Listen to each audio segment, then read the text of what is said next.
উৰিয়ামঘাট অঞ্চলৰ পৰা সৰুপথাৰ সমষ্টি তথা অসমৰ বিভিন্ন ঠাইলৈ অতীততো পাথৰ গৈ আছিলে, কিন্তু এই পাথৰখিনি আহিছিলে নাগালেণ্ডৰ পৰা উৰিয়ামঘাট হৈ গৈছিলে। আমি নিৰ্বাচনৰ সময়ত ব্যস্ত থকাৰ সময়তে উৰিয়ামঘাটত যি অঞ্চল আমি উচ্ছেদ কৰিছিলোঁ, সেই অঞ্চলত এচাম দুষ্কৃতিকাৰী বনদস্যুৱে নদীখনৰ গতি সলনি কৰি প্ৰকৃতিৰ ওপৰত আক্ৰমণ কৰি শিল খনন কৰিলে। সেইসকলৰ বিৰুদ্ধে বন বিভাগে আৰু অন্যান্যসকলে ইতিমধ্যে গোচৰ তৰিছে, কঠোৰ ব্যৱস্থা হ'ব। তাৰ কাৰণে কিছু অপেক্ষা কৰা হৈছে, কিন্তু কোনো এজন অপৰাধী সাৰি যাব নোৱাৰে। আৰু সৰু পথাৰক আমি এক অপৰাধমুক্ত সমাজ হিচাপে সৰু পথাৰ গঢ়িবলৈ যত্ন কৰিছোঁ। এই সময়ত যিসকল অপৰাধী ইয়াত টিঘিলঘিলাই আছে, তেওঁলোক যিয়ে হওক, অবৈধ মদৰ বেপাৰী, অবৈধ শিলৰ কাৰবাৰ কৰা মানুহ, কোনোজনে হাৰি যাব নোৱাৰিব। প্ৰশাসন অতি কঠোৰ হিচাপে থিয় হৈছে আৰু মই আশা কৰিম ইয়াৰ পাছত যিখিনি শিলৰ ব্যৱসায় হ'ব, সম্পূৰ্ণ বৈধ আৰু সম্পূৰ্ণ নিয়মৰ মাজেৰে সৎভাৱে ব্যৱসায় কৰা ব্যৱসায়ীসকলেহে ইয়াত ব্যৱসায় কৰিব পাৰিব। অবৈধ ব্যৱসায় কৰা কোনো বনদস্যুক উৰিয়ামঘাটত প্ৰশ্ৰয় দিয়া নহ'ব। চাওক, অভিযোগ বিভিন্নজনৰ বিৰুদ্ধে আমি পাইছোঁ, গোচৰো তৰিছে।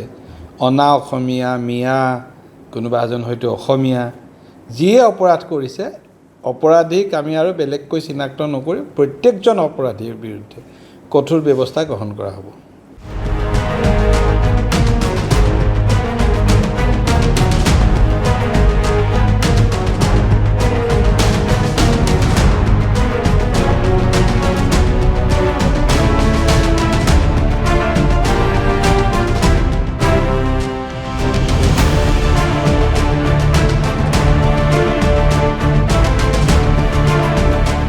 উৰিয়ামঘাট অঞ্চলৰ পৰা সৰুপথাৰ সমষ্টি তথা অসমৰ বিভিন্ন ঠাইলৈ অতীততো পাথৰ গৈ আছিলে, কিন্তু এই পাথৰখিনি আহিছিলে নাগালেণ্ডৰ পৰা উৰিয়ামঘাট হৈ গৈছিলে।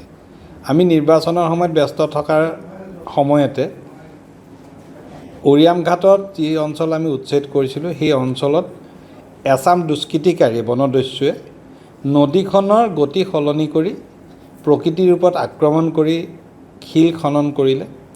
সেইসকলৰ বিৰুদ্ধে বন বিভাগে আৰু অন্যান্যসকলে ইতিমধ্যে গোচৰ তৰিছে, কঠোৰ ব্যৱস্থা হ'ব।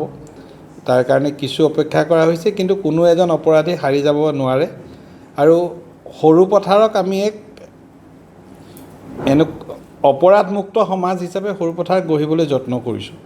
এই সময়ত যিসকল অপৰাধী ইয়াত টিঘিলঘিলাই আছে, তেওঁলোক যিয়ে হওক, অবৈধ মদৰ বেপাৰী, অবৈধ শিলৰ কাৰবাৰ কৰা মানুহ, কোনোজনে হাৰি যাব নোৱাৰিব। প্ৰশাসন অতি কঠোৰ হিচাপে থিয় হৈছে আৰু মই আশা কৰিম ইয়াৰ পাছত যিখিনি শিলৰ ব্যৱসায় হ'ব, সম্পূৰ্ণ বৈধ আৰু সম্পূৰ্ণ নিয়মৰ মাজেৰে সৎভাৱে ব্যৱসায় কৰা ব্যৱসায়ীসকলেহে ইয়াত ব্যৱসায় কৰিব পাৰিব। অবৈধ ব্যৱসায় কৰা কোনো বনদস্যুক উৰিয়ামঘাটত প্ৰশ্ৰয় দিয়া নহ'ব। চাওক, অভিযোগ বিভিন্নজনৰ বিৰুদ্ধে আমি পাইছোঁ, গোচৰো তৰিছে। অনা অসমীয়া, মিয়া, কোনোবা এজন হয়তো অসমীয়া, যিয়ে অপৰাধ কৰিছে, অপৰাধীক আমি আৰু বেলেগকৈ চিনাক্ত নকৰি প্ৰত্যেকজন অপৰাধীৰ বিৰুদ্ধে কঠোৰ ব্যৱস্থা গ্ৰহণ কৰা হ'ব।